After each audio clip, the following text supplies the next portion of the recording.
मुख्य तौर पर माननीय सदस्यों ने जो चर्चा में भाग लिया उसमें अधिकांश माननीय सदस्यों ने अपने अपने राज्यों में मत्स्य के क्षेत्र में किए गए कार्यों पर और उनकी समस्याओं की ओर ध्यान आकृष्ट किया। मैं कुछ पहले उनके कई राज्यों की जो मांग रही है उसके बारे में मैं बता देना चाहता हूँ। महोदय, पश्चिम बंगाल में ब्लू रिवॉल्यूशन स्कीम के तहत 41.44 करोड़ के प्रोजेक्ट अप्रूव कर दिए गए थे और उसका आधा 27.20 करोड़ जो उसका आधा हिस्सा केंद्र सरकार का है वो पश्चिम बंगाल की सरकार को जारी कर दिया गया। अब जहां तक प्रधानमंत्री मत्स्य संपदा योजना की चर्चा माननीय सदस्य ने की, मैं उनको बताना चाहता हूं कि प्रधानमंत्री मत्स्य संपदा योजना 2020 में शुरू की गई और बंगाल की सरकार ने, पश्चिम बंगाल की सरकार ने 2020-21 और 21-22 में इस योजना का लाभ उठाने से इनकार कर दिया।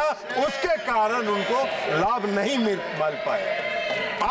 अब उन्होंने इसके महत्व को समझा और इसके महत्व को समझकर अब उन्होंने इसको स्वीकार किया। केंद्र सरकार जो भी केंद्र सरकार की हिस्सेदारी है पश्चिम बंगाल सरकार को मदद करेगी। आदरणीय प्रधानमंत्री नरेंद्र मोदी जी किसी भी राज्य के साथ कोई भेदभाव नहीं करते हैं। समग्र देश के विकास और समग्र राज्य के विकास की ओर उनका ध्यान केंद्रित होता है। तो इसलिए ये मैं आपको बता देना चाहता हूं। उसके अलावा मैं बताना चाहता हूं कि वेटरनरी के लिए एमबीयू की बात हुई। पश्चिम बंगाल में 218 एमबीयू यूनिट चलाने के लिए पहली किस्त 674.78 लाख ये जारी कर दिया गया है और उसका लाभ पश्चिम बंगाल सरकार उठा रही है। महोदय, यहाँ चर्चा हुई कि अमेरिका ने झींगा के आयात को, जो हिंदुस्तान उसका निर्यात कर रहा था, अमेरिका ने झींगा के आयात को बंद कर दिया, जो पूर्णतः सही नहीं है। महोदय, श्रिम्प एक्सपोर्ट के बैन लगाने की बात है। यह उल्लेखनीय है कि केवल समुद्र से पकड़े जाने वाले श्रिम्प, जो कि मात्र 10% है, उस पर अमेरिका की सरकार ने बैन किया है और जो इंलैंड और एक्वाकल्चर के माध्यम से श्रिम्प का उत्पादन हो रहा है वो आज की तारीख में भी अमेरिका में आयात निर्यात किया जा रहा है। यह हम आपको बता देना चाहते हैं। केरला के बारे में कई माननीय सदस्यों ने चर्चा की। केरला में अब तक 1385.82 करोड़ फिशिंग प्रोजेक्ट्स के लिए 10 वर्षों में सिर्फ केरला राज्य में स्वीकृत किए गए हैं। यह हम आपको बता देना चाहते हैं अध्यक्ष महोदय। और इस पैसे से fishing harbour, artificial reef deep sea fishing vessels और 700 cage culture, ornamental fisheries, RAS के 646 सिस्टम और बायोफ्लॉक यूनिट्स भी स्वीकृत किए गए हैं। यह हम आपको बता देना चाहते हैं। इसके अलावा आंध्र प्रदेश के बारे में भी कई माननीय सदस्यों ने चर्चा की। आंध्र प्रदेश में प्रधानमंत्री मत्स्य संपदा योजना में सबसे ज्यादा अगर देश में किसी भी राज्य में प्रधानमंत्री मत्स्य संपदा योजना की योजनाएं स्वीकृत की गई है तो वो आंध्र प्रदेश में ये योजनाएं स्वीकृत की गई हैं। इसके अलावा अध्यक्ष महोदय, हम बताना चाहते हैं नॉर्थ ईस्ट में भी, चूंकि नॉर्थ ईस्ट में पिछले 10 सालों में 1853 करोड़ से अधिक के प्रोजेक्ट अप्रूव किए गए हैं अकेले नॉर्थ ईस्ट के राज्यों में। उसके अलावा अरविंद सावंत जी ने, शिवसेना के साथी जो हैं, उन्होंने कहा कि अरविंद सावंत जी ने बताया कि महाराष्ट्र में जो मत्स्य उत्पादन का जो क्षेत्र है उसमें कई समस्याएं हैं। मैं उनको बताना चाहता हूं कि पिछले 10 सालों में महाराष्ट्र में 18 हार्बर और एवं फिशिंग लैंडिंग सेक्टर में 1482.10 करोड़ की लागत से महाराष्ट्र में सिर्फ अनुमोदित किया गया है। इसलिए इसके अलावा और भी कई योजनाएं वहां स्वीकृत की गई है। इसके अलावा और भी एक माननीय सदस्य ने चर्चा की कि पशुओं की संख्या कम हो रही है। मैं उनको बताना चाहता हूं कि 2012 और 19 गायों की संख्या 2012 और 2019 में गायों की संख्या 19.90 करोड़ से बढ़कर अब 19.3 करोड़ हो गई है, जो बढ़ोतरी है, संख्या घटी नहीं है। वर्ष 2012 और 19 के बीच 108 करोड़ 10.8 करोड़ से बढ़कर 11 करोड़ हो गई है। यह भी मैं उसको बताना चाहता हूं। इसलिए पशुओं की संख्या बढ़ी है, घटी नहीं है। कई सदस्यों, माननीय सदस्यों ने श्रीलंका के साथ जो मछली मारने के समय में विवाद होता है उसके बारे में हम उनको बताना चाहते हैं कि हाँ, ऐसा होता है। कई बार जो हमारे मछुआरे श्रीलंका की सीमा में चले जाते हैं, श्रीलंका के मछुआरे हमारे सीमा में चले आते हैं, तो इसके लिए विदेश मंत्रालय के अधीन श्रीलंका सरकार और विदेश मंत्रालय के बीच एक ज्वाइंट वर्किंग ग्रुप बना हुआ है, जो समय समय पर उस पर विचार करते हैं और उनकी समस्याओं का निदान करते हैं। लेकिन इसके अलावा अध्यक्ष महोदय, हम आपको ये बताना चाहते हैं कि अब बोट में इसरो की मदद से ट्रांसपॉन्डर लगाया गया है। उसकी बाद में हम चर्चा करेंगे। जब हम अन्य बातों की चर्चा करेंगे तो ट्रांसपॉन्डर के में क्या क्या सी सुविधाएं मछुआ भाइयों को और जो मछली उत्पादन के साथ लगे लोग हैं उनके क्या क्या सुविधाएं दी गई हैं, जिसका लाभ अगर वो उठाएंगे तो इस तरह की समस्याओं से हम निजात पा सकते हैं। अब अध्यक्ष महोदय, हम बताना चाहते हैं कि आज चर्चा हो रही है मत्स्य उत्पादन, पशुपालन और डेयरी के क्षेत्र में। आदरणीय प्रधानमंत्री नरेंद्र मोदी जी का यह संकल्प है कि हम विकसित भारत का निर्माण करेंगे, आत्मनिर्भर भारत का निर्माण करेंगे और इस अकेले मत्स्य उत्पादन के साथ लगभग 2.8 करोड़ लोग इस मत्स्य उत्पादन के साथ जुड़े हैं। और इसलिए प्रधानमंत्री जी नरेंद्र मोदी जी ने प्रधानमंत्री मत्स्य संपदा योजना को चलाकर जो मछली उत्पादन के क्षेत्र में जो प्रगति पिछले 10 वर्षों में उन्होंने किया है, वो इस बात का संकल्प है कि वो संकल्पित है कि देश के हर क्षेत्र को हम विकसित करेंगे, तभी हम आत्मनिर्भर भारत का निर्माण कर सकते हैं। महोदय, आज मत्स्य उत्पादन के क्षेत्र में भारत का स्थान पूरे दुनिया में दूसरा स्थान, सेकंड हम हैं पूरे फिशरी प्रोडक्शन के मामले में। महोदय, 2013-14 में, अब ये लोग बात तो बहुत लंबा करते हैं, लेकिन 2013-14 तक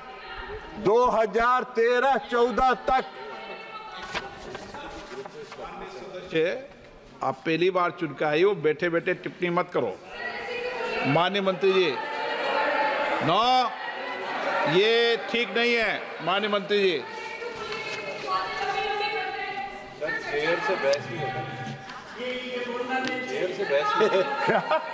माननीय मंत्री जी, अब ये चेयर से बहस नहीं कर सकती है।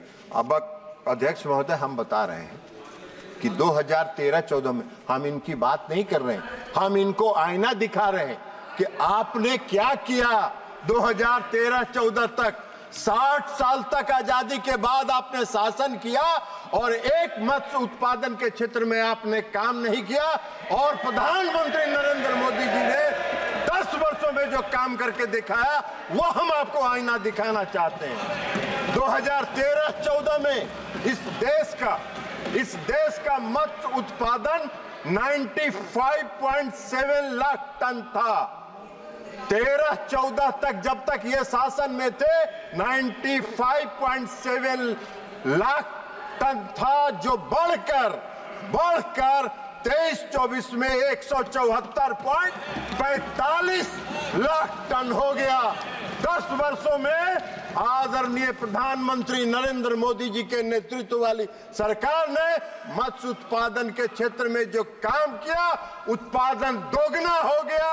अब आपको कौन सा आईना चाहिए ये आप बताइए। उसके लिए अलग से कोई मैन्युफैक्चरिंग में दिया जाएगा आपको आईना दिखाने के लिए। उसके अलावा 73 साल में आप 73 साल में जो शासन करके जो काम नहीं किए वो उन्होंने किया। अब उत्पादन बढ़ाने के लिए आदरणीय प्रधानमंत्री जी ने ध्यान केंद्रित किया।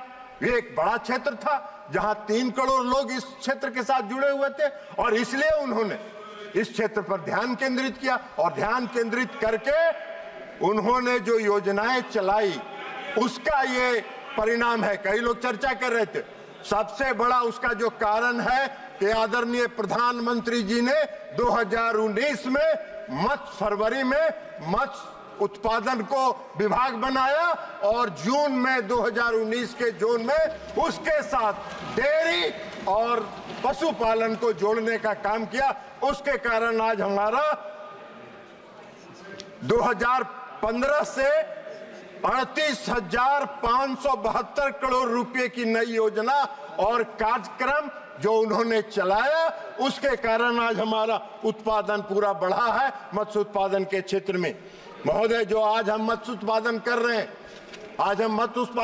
हैं, उसमें सबसे ज्यादा योगदान अगर अंतर्देशीय जो इनलैंड फिशरीज प्रोडक्शन है उसका 75% उसमें उसका योगदान है और 25% का योगदान सिर्फ कोस्टल के इलाकों में है। हमारा मत्स्य उत्पादन जो इनलैंड वाटर में है 2013-14 में 61.36 लाख टन था, जो 22-23 में बढ़कर 131.30 लाख टन हो गया। 114% की वृद्धि हुई है, 114% की वृद्धि। और अब उनको क्या कौन सा आईना चाहिए हमारी समझ से बाहर है। आज खारे पानी में जो खारा पानी है उसमें झींगा का उत्पादन बढ़ाया जा रहा है और इससे जो हस्तक्षेप केंद्र की सरकार ने किया प्रधानमंत्री मत्स्य संपदा योजना के माध्यम से, उसके कारण हुआ आज आंध्र प्रदेश, गुजरात, उड़ीसा और तमिलनाडु में झींगा की खेती में उछाल आया है और झींगा का उत्पादन काफी बड़ी संख्या में बढ़ा है। उसके अलावा 9,000 करोड़ रुपए से अधिक के प्रोजेक्ट्स अप्रूव किए गए हैं झींगा के लिए और उसमें approved supported hatcheries, brood bank and BMC for enhancing availability of quality seeds, quality 6 के लिए भी किया। टेक्नोलॉजी इन्फ्यूजन किया गया, स्टॉकिंग इन रिजुविनेशन किया गया, 50,000 केजेस का रिजर्वायर्स में बनाए गए हैं, स्टॉकिंग इन वेटलैंड्स है, रिवर्स रेंसिंग है, स्पीसीज डाइवर्सिफिकेशन है। ये कई काम जो किए गए उसके कारण आज झींगा का उत्पादन हुआ और इसमें सबसे बड़ा योगदान जो है ब्लू रिवॉल्यूशन नंबर 1 और उसके अलावा fishery and aquaculture infrastructure development fund का निर्माण जो आदरणीय प्रधानमंत्री जी ने किया, उसने इसमें इसका योगदान किया।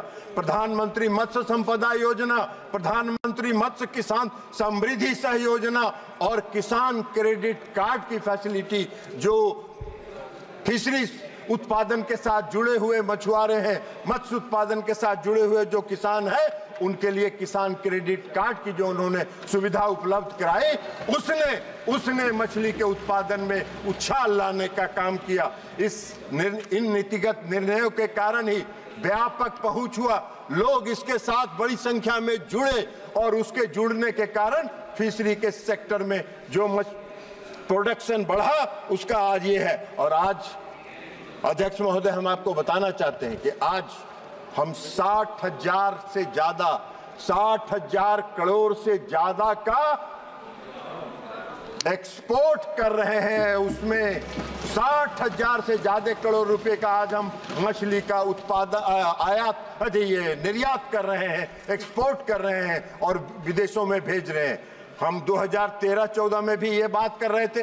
2013-14 में जहां 30,213 करोड़ का ये आयात हो रहा था, ये निर्यात हो रहा था, वहां 23-24 में 60,523.89 करोड़ रुपए का एक्सपोर्ट आज हम फिशरी सेक्टर में कर रहे हैं, विदेशों में भेज रहे हैं। इसलिए हमारा उत्पादन ही दोगुना नहीं हुआ, हमारा एक्सपोर्ट भी दोगुना हुआ।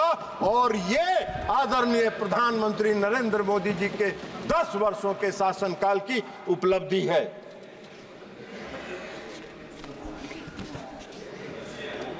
अब मैं बता रहा हूं अध्यक्ष महोदय कि fishery and aquaculture development fund का जो निर्माण हुआ, इसके तहत हमने इंफ्रास्ट्रक्चर को विकसित किया। 18-19 से 22-23 तक 7,522 .48 करोड़, जिसे 2025-26 तक इस fisheries and aquaculture development fund के अवधि को 25-26 तक बढ़ा दिया गया और 7,522.8 करोड़ रुपए का इसमें प्रावधान है, जिसके आधार पर हम आगे बढ़ रहे हैं। व्यक्तिगत इस फंड के तहत हम व्यक्तिगत मछुआरों, मत्स्य कृषकों, उद्यमियों को और मत्स्य सहकारी समितियों को इंफ्रास्ट्रक्चर विकास के लिए सुविधा प्रदान करते हैं। इसके अंतर्गत नाबार्ड भी राज्य सरकारों को कार्यान्वित योजना के लिए ऋण उपलब्ध कराती है। विभिन्न राज्यों के जरिए के लिए अब तक 122 परियोजनाओं की स्वीकृति इसके तहत दी गई है। उसमें 22 फिशरीज हार्बर हैं, जिसका 4,905.77 करोड़ लागत है। उसके अलावा 24 फिशिंग लैंडिंग सेंटर्स हैं, जो 122.20 करोड़ रुपए जिसका लागत है, और 21 राज्य मत्स्य बीज पार्क का आधुनिकीकरण है, जिसका 81.70 करोड़ उसकी लागत है। ये इसके अंतर्गत अब तक स्वीकृत की गई हैं। उसके अलावा नीली क्रांति का और मत्स्य संपदा योजना का फिजिकल जो भौतिक उसका लक्ष्य है, भौतिक लक्ष्य की जो प्राप्ति हुई है, उसकी लंबी सूची है। अगर अध्यक्ष महोदय आप अनुमति देंगे तो इस सूची को हम सदन के पटल पर रख देने का काम करेंगे, इसलिए कि उसमें बहुत समय लगेगा। काफी लंबी सूची है जो फिजिकल वेरिफिकेशन अलग अलग क्षेत्रों में हुआ है। तो इसलिए अध्यक्ष महोदय, मैं इसके अलावा प्रधानमंत्री मत्स्य संपदा योजना के बारे में बताना चाहता हूं। 20,050 करोड़ के अनुमानित निवेश के साथ प्रधानमंत्री मत्स्य संपदा योजना 2020 में लागू की गई, जो 24-25 अर्थात 5 वर्षों के लिए लागू की गई है। वो 2025 तक चलेगी। 9,407 करोड़ रुपए के केंद्रीय अंश सेंट्रल शेयर और 4,880 करोड़ राज्य का अंश और 5,763 करोड़ लाभार्थियों के बेनिफिशियरी का अंश है। ये टोटल योजना 2025 तक चलने वाली है। शानदार प्रतिक्रिया मिली है, इसकी सफलता भी शानदार हुई है। 4 वर्षों के दौरान राज्य और केंद्र शासित प्रदेश एवं अन्य एजेंसियों के लिए 7,716.78 करोड़ के केंद्रीय अंश के साथ 18,721.03 करोड़ की परियोजना की अब तक स्वीकृति दी जा चुकी है। इस योजना के तहत हम टेक्नोलॉजी समावेशन को अपनाते हैं और लोकप्रिय बनाया गया। इसको समावेशी टेक्नोलॉजी समावेशन को अपनाया गया, टेक्नोलॉजी को डेवलप किया गया और टेक्नोलॉजी को डेवलप करके इसको लोकप्रिय बनाया गया। हम बायोफ्लॉक का निर्माण इसके अधीन करते हैं। हम regulatory aquaculture system, pen and cage culture को विकसित करने का काम प्रधानमंत्री मत्स्य संपदा योजना के तहत किया गया। और 4 वर्ष में 50,710 जलाशयों में केज का निर्माण कराने के कारण आज हमारा मत्स्य उत्पादन बचा है। 11,995 रेसिकुलेटरी एक्वाकल्चर सिस्टम RAS को हम लोगों ने डेवलप करने का काम किया है।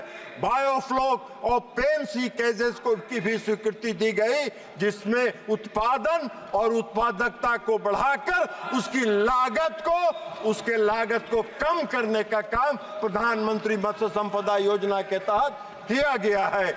यूपी, कर्नाटक, केरला, महाराष्ट्र को RAS के कुल 86% इकाइयां प्राप्त हुई हैं। तो ये हमारी प्रधानमंत्री मत्स्य संपदा योजना की उपलब्धि है। मैंने जैसा पहले आग्रह किया, अध्यक्ष महोदय, अगर आप मेरा अनुरोध स्वीकार करेंगे तो मत्स्य संपदा योजना के तहत जो फिजिकल अचीवमेंट्स है उसको सदन के पटल पर रख देंगे। वो बहुत लंबी सूची है, तो ताकि वो इसका पार्ट बन जाए, ये हमने आपसे आग्रह किया है। हमने अध्यक्ष महोदय पूरे मत्स्य उत्पादन को प्राथमिक व्यवसाय के रूप में विकसित करने का काम किया।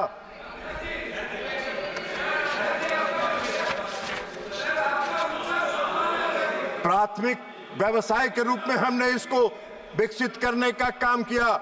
उद्यमियों को इस मत्स्य पालन के अपने व्यवसाय में शामिल करने के लिए प्रोत्साहित किया गया और उसमें सफलता हम लोगों को हासिल हुई है। मध्य प्रदेश, उत्तर प्रदेश, छत्तीसगढ़ राज्यों में इनलैंड जलीय कृषि के लिए 21,958.41 हेक्टेयर तालाब क्षेत्रों का उपयोग किया गया, जिससे इसकी उपलब्धि बढ़ी है। इसके अलावा और भी कई जो KCC सुरक्षा है, मैंने आपको जैसा कहा कि सामाजिक सुरक्षा, मत्स्य उत्पादकों को सामाजिक सुरक्षा दी गई। पहली बार ये प्रधानमंत्री नरेंद्र मोदी जी की सोच है कि मत्स्य पालन से जुड़े मछुआरा भाइयों को और उसके साथ जुड़े अन्य लोगों को, 3 करोड़ लोगों को किसान क्रेडिट कार्ड से उन्होंने जोड़ने का काम किया और उस किसान क्रेडिट कार्ड में जोड़ने के कारण आज उनकी आर्थिक स्थिति सुधरी है। उसमें कमर्शियल बैंक, कोऑपरेटिव बैंक और रीजनल बैंक्स इसको लोन दे रहे हैं। 2477.95 करोड़ की राशि के साथ 4.27 लाख KCC कार्ड अब तक मछली उत्पादन के साथ जुड़े लोगों को वितरित किया जा चुका है। उसके अलावा सोशल सिक्योरिटी में, सामाजिक सुरक्षा में आदरणीय प्रधानमंत्री जी ने मत्स्य उत्पादन के साथ जुड़े मछुआरा भाइयों को बीमा की गारंटी उन्होंने दी। कोई अगर आकस्मिक मृत्यु या पूर्ण विकलांगता प्राप्त करता है तो 5 लाख रुपए, आंशिक विकलांगता अगर प्राप्त करता है तो 2.5 लाख रुपए, और कोई अगर बीमार है, चिकित्सारत है, अस्पताल में है, उसकी मृत्यु नहीं हुई है तो उसको 25,000 रुपए की राशि दी जाती है। तो ये है प्रधानमंत्री जी की उपलब्धि, जिसके कारण उन्होंने कई क्षेत्रों में किया। हिमालयन जो इलाके हैं उसमें जो होता है उसमें उन्होंने ट्राउट को विकसित करने का काम किया। अलग अलग क्षेत्रों में जो भी मछली पाए जाते हैं उनको विकसित करने के लिए पूरा विभाग, मंत्रालय उस पर काम कर रहा है, चाहे वो प्रधानमंत्री मत्स्य संपदा योजना हो या infrastructure development, fishery infrastructure development fund हो, उससे हम लोग उसको आगे लाभ पहुंचाने का काम करते हैं। अब जैसा मैंने आपको कहा कि ट्रांसपॉन्डर की सुविधा दी गई है। अब ट्रांसपॉन्डर जो बोट में जो लगाया गया है उसका लाभ ये है कि उसका जो सबसे बड़ी सुविधा जो उसमें प्राप्त है, इस प्रोजेक्ट से मछुआरे 2-वे सिस्टम में अपने फैमिली या कोस्ट गार्ड और अन्य संपर्क सूत्रों से सूचना का आदान प्रदान कर सकते हैं। इस ट्रांसपॉन्डर सिस्टम से मछुआरों को चक्रवात, मौसम, समुद्री तूफान या टर्बुलेंस के अलर्ट की सूचना उनको दी जाती है, जो ट्रांसपॉन्डर हर बोट में लगा हुआ है। पोटेंशियल फिशिंग जोन, जहां पर मछलियां बहुतायत से पाई जाती हैं, ऐसे स्थलों की पूर्व सूचना रियल टाइम बेसिस में दी जाती है मछुआरे भाइयों को। ये ट्रांसपॉन्डर की सुविधा हर चीज में दी है। मछुआरे जब इंटरनेशनल मैरीटाइम बाउंड्री, जैसा मैंने पहले कहा कि श्रीलंका की सीमा में हमारे मछुआरे चले जाते हैं, तो मछुआरे जब international maritime boundary line cross करते हैं तो ऐसे समय में उन्हें उस बोट में ट्रांसपॉन्डर के माध्यम से ऑटोमेटिक अलर्ट जारी किया जाता है, ताकि वो ये समझ ले कि हम अपनी बाउंड्री को क्रॉस कर गए, मैरीटाइम बाउंड्री को क्रॉस कर गए हैं। और इसमें अगर लाभ होगा, उनकी ट्रेनिंग की भी व्यवस्था है, उनको प्रशिक्षित भी किया जा रहा है और उनको प्रशिक्षित करके उनके साथ उनको जोड़ा जा रहा है। अगर इसका लाभ हमारे मछुआरे भाई उठाएंगे तो हम नहीं समझते हैं कि वो मैरीटाइम बॉर्डर, जो इंटरनेशनल बॉर्डर है, उसको कभी क्रॉस कर पाएंगे। यह प्रोजेक्ट टेंडर के बाद 3 एजेंसी को दिया गया है और लगभग 1 लाख वेसल्स में अब तक लगाया जा चुका है, ये सुविधा दी गई है।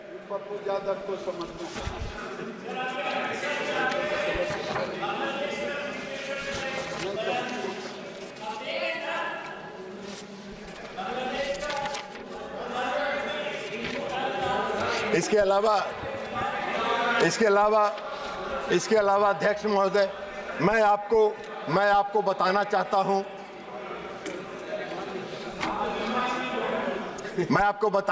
हूं कि डेयरी और ये पशुपालन और डेयरी के साथ लगभग 9 करोड़ इस देश के लोग पशुपालन और डेयरी उत्पादन के साथ लगभग 9 करोड़ लोग जुड़े हुए हैं।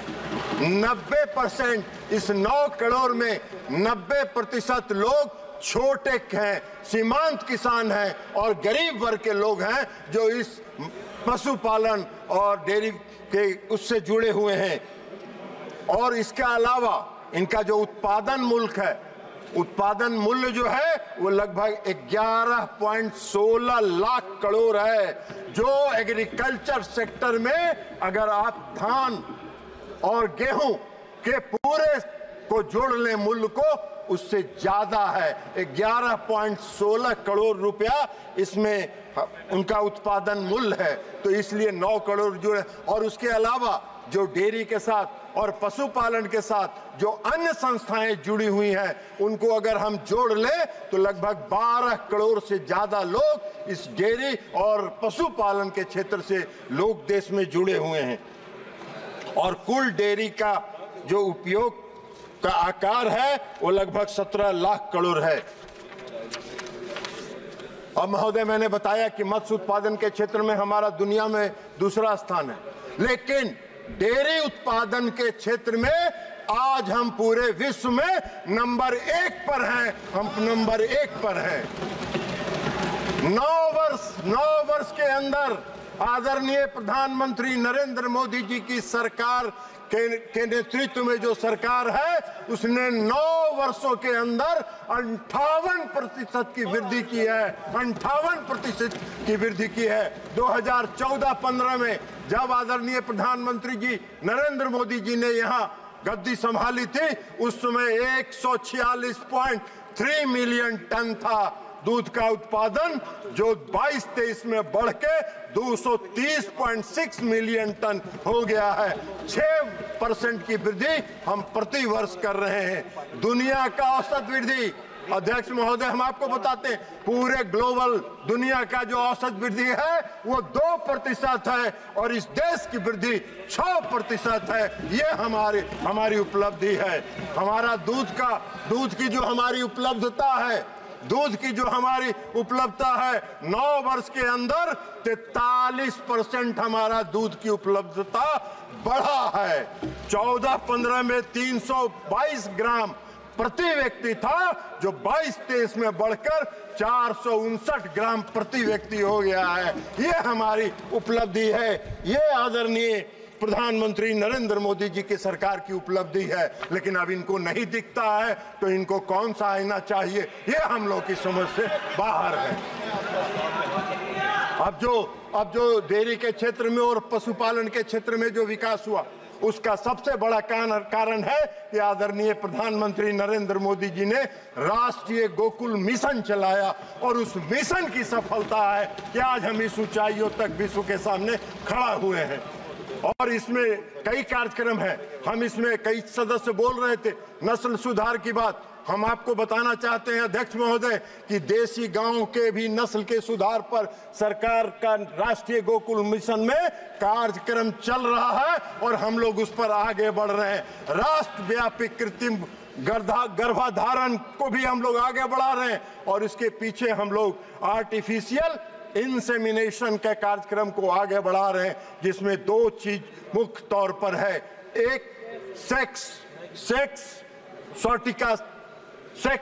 सीमेन सॉटिका है और सेक्स सॉटिका सीमेन, और दूसरा आईवीएफ टेक्नोलॉजी को हम लोग विकसित कर रहे हैं। और इससे हम लोग सेक्स सॉटिका सीमेन को आज हम लोग घर घर तक पहुंचा रहे हैं। हमने मैत्री का बहाली किया है। हमने मैत्री के जो स्वयंसेवक हैं उनको शिक्षित कर रहे हैं। वो किसान के दरवाजे तक सेक्स सॉर्टेड सीमेन की खुराक लेके जा रहे हैं, वहां दे रहे हैं और उसको ऑनलाइन अपलोड कर रहे हैं ताकि पूरे देश में इसको विकसित किया जाए। लेकिन सेक्स सीमेन सॉर्टेड सीमेन के उपयोग से हमारी क्वालिटी सुधरती है, हमारा क्वालिटी सुधरता है, चाहे वो हमारी गाय का हो या मेल हो या फीमेल हो, उसके क्वालिटी को हम इंप्रूव करते हैं। लेकिन आईवीएफ टेक्नोलॉजी के माध्यम से हम नस्ल सुधार का काम करते हैं और उस पर भी टेक्नोलॉजी पर काम चल रहा है।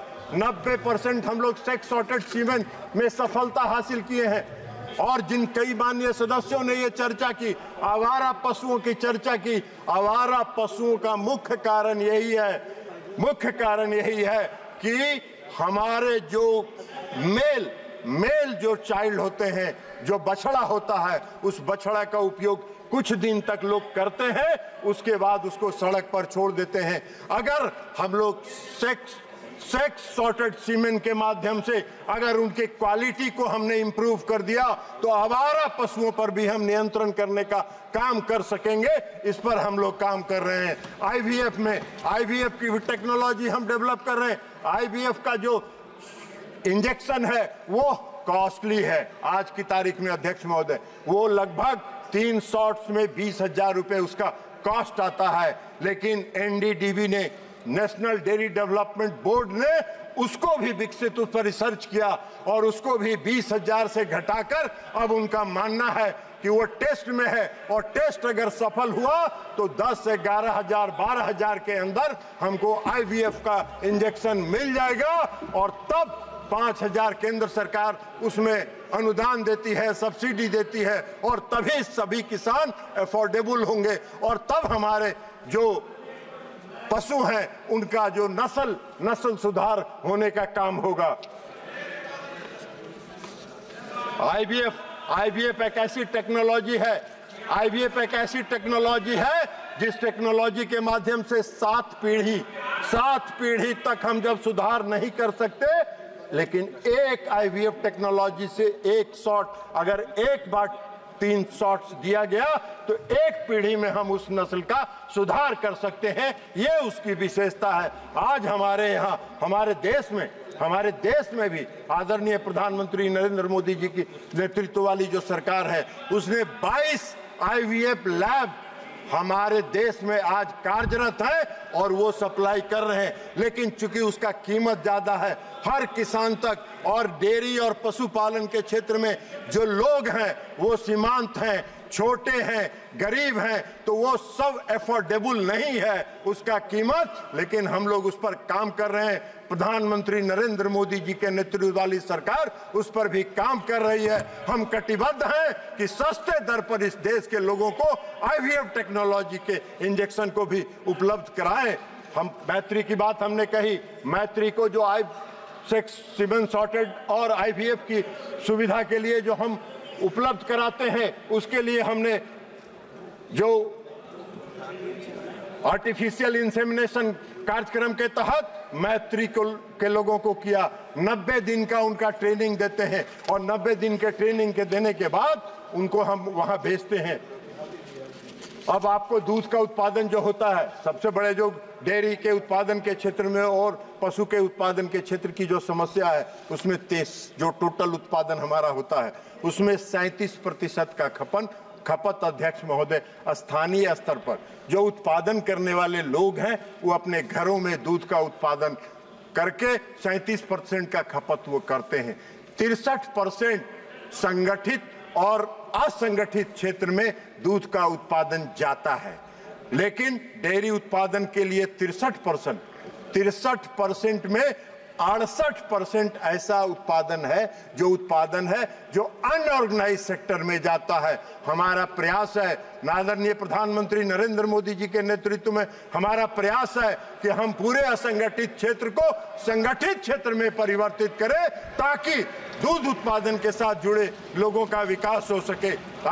अभी हम लोग माननीय गृह मंत्री जी के साथ भी कुछ दिन पहले हम लोगों ने बैठक की है और बैठक करके इस असंगठित क्षेत्र को संगठित क्षेत्र में जो कोऑपरेटिव सोसाइटी के माध्यम से कैसे हम विकसित करें और उनको हम संगठित क्षेत्र में लाएं, इस पर भी हम लोग काम कर रहे हैं और हम लोगों का संकल्प है कि इसको शीघ्र हम लोग संगठित क्षेत्र में लाएंगे और जैसे ही संगठित क्षेत्र में हम लाएंगे, हमारे दूध डेयरी उत्पादन के साथ जुड़े जो किसान हैं उन किसानों को इसका लाभ मिलने लगेगा, वो खुशहाल होंगे और इसके तहत हम लोग और भी काम को आगे बढ़ाने लगेंगे। अब संगठित क्षेत्र में जब हम लाएंगे तो उसमें कई कोऑपरेटिव सोसाइटी, स्वयंसेवी संस्था है, उनके माध्यम से भी हम उसको संगठित क्षेत्र में लाने का काम करेंगे और उसके बाद हम गुणवत्तापूर्ण जो टेस्ट परीक्षण की बात हुई, दूध को हम दरवाजे पर टेस्ट करेंगे और उसको चिलिंग प्लांट के साथ उसको ले जाएंगे ताकि वो उसका प्रोडक्शन उत्पादकता बढ़े और उसके आधार पर हम लोग काम करेंगे। हम लोग रोग नियंत्रण की बात भी कई सदस्यों ने की, हम लोग रोग नियंत्रण पर भी काम कर रहे हैं। एफएमडी, पीपीआर और कॉल स्वाइन फीवर पर हम लोग टीका देने का काम कर रहे हैं, गांव-गांव तक टीकाकरण पहुंचाने का काम कर रहे हैं। टीकाकरण में 100% केंद्रीय सहायता के साथ हम बीमारी रोग नियंत्रण के लिए टीकाकरण का काम कर रहे हैं।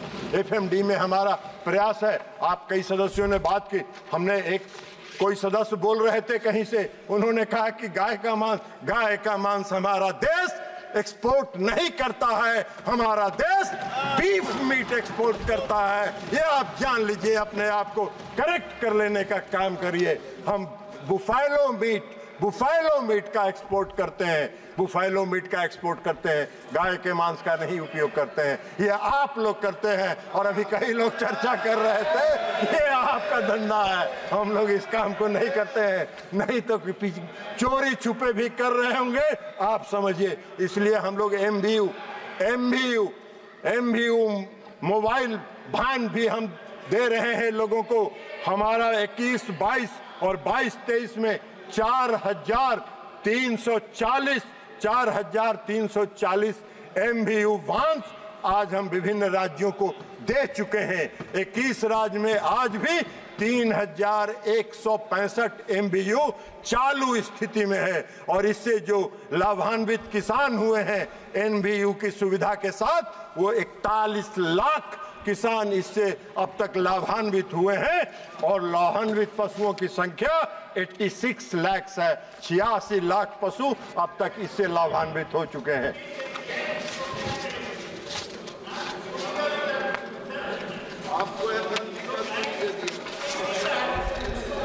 अब इसके अलावा दादा आपके लिए भी कुछ बोल देते हैं। कांग्रेस पार्टी के साथ आजकल आप गलबहियां लगा रहे हैं ना, कांग्रेस पार्टी के साथ गलबहियां लगा रहे हैं। आजकल सट के अधीर रंजन चौधरी जी को तो विदा करवा दिया आप लोग, उनसे तो छुट्टी पा लिए।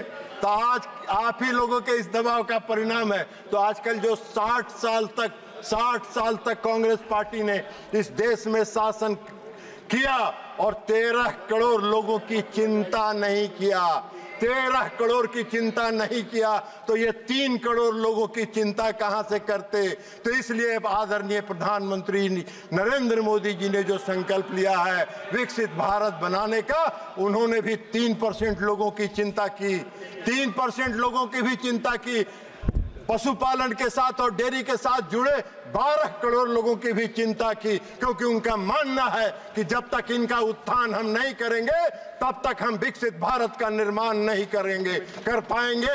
इसलिए आज वो ध्यान दे रहे हैं और उनका मानना है, इसलिए उनका मानना है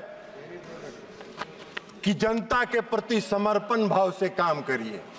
इन लोगों का काम मेवा खाने वाला काम था।